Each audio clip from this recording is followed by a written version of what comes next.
میرا شوہر نامرد ہے اور مجھے خلا چاہیے۔ وہ تنسیخ نکاح کا عام سا کیس تھا۔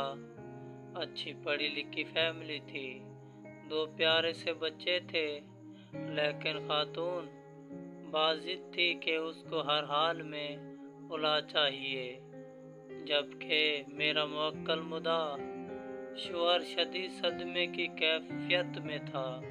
جج صاحب اچھے آدمی تھے، انہوں نے کہا کہ آپ میاں بیوی کو چیمبر میں لے جا کر مصلحت کی کوشش کر لیں، شاید بات بن جائے۔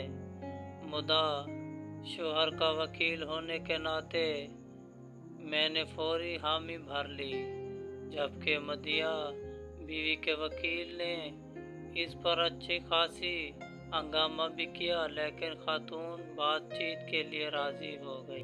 چیمبر میں دونوں میاں بیوی میرے سامنے بیٹھے تھے۔ ہاں خاتون، آپ کو اپنے شوہر سے کیا مسئلہ ہے؟ وکیل صاحب، یہ شخص مردانہ طور پر کمزور ہے۔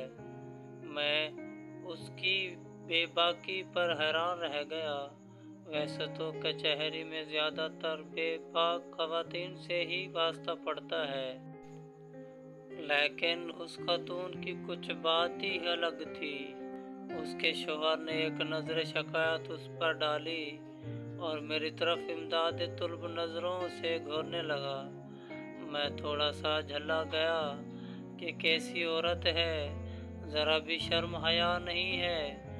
بہرحال میں نے بھی شرم و حیا کا تقاضا ایک طرف رکھا اور تیز تیز سوال کرنا شروع کر دیے۔ جب اس سے پوچھا، کیا آپ کا اپنے مرد سے گزارا نہیں ہوتا؟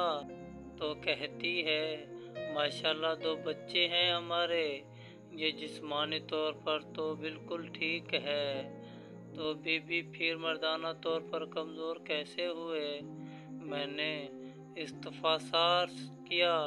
وکیل صاحب، میرے بابا دیہات میں رہتے ہیں اور ذمہ داری کرتے ہیں، ہم 2 بہنیں ہیں، میرے والد نے ہمیں کبھی دھی رانی سے کم بلایا ہی نہیں، جبکہ میرے شوہر مجھے گندی گالیاں کہتے ہیں جن کا میں نام نہیں لے سکتی۔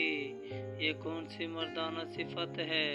وکیل صاحب، مجھ سے کوئی چھوٹی موٹی غلطی ہو جائے تو یہ میرے پورے میکے کو گالیاں دیتے ہیں۔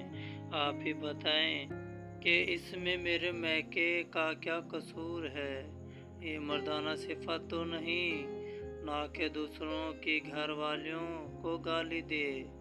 وکیل صاحب، میرے بابا مجھے شہزادی کہتے ہیں اور یہ غصے میں مجھے گندے نام سے کہتا ہے۔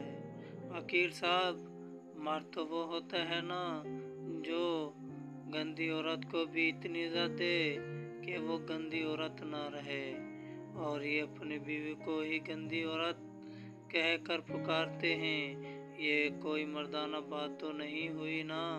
وکیل صاحب، اب آپ ہی بتائیں، کیا یہ مردانہ طور پر کمزور نہیں ہے؟ میرا تو سر شرم سے جھک گیا۔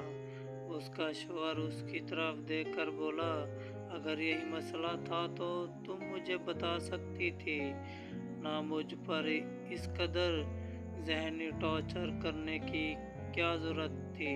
شوہر منمنایا، آپ کو کیا لگتا ہے آپ جب میری ماں بہن کے ساتھ کسی ناجائز رشتے کو جوڑتے ہیں تو میں خوش ہوتی ہوں؟ اتنے سالوں سے آپ کا کیا گیا؟ یہ ذہنی تشدد برداشت کر رہی ہوں، اس کا کون حساب دے گا؟ بیوی کا پارا کسی طور کم نہیں ہو رہا تھا۔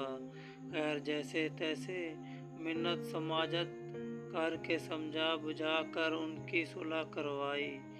میرے موکل نے وعدہ کیا کہ وہ آئندہ اب کبھی اپنی بیوی کو گالی نہیں دے گا، اور پھر وہ دونوں چلے گئے۔ میں کافی دیر تک وہی چیمبر میں سوچتا رہا کہ گالیاں تو میں نے بھی اس خاتون کے اس کے پہلے جواب پر دل ہی دل میں بہت دی تھی،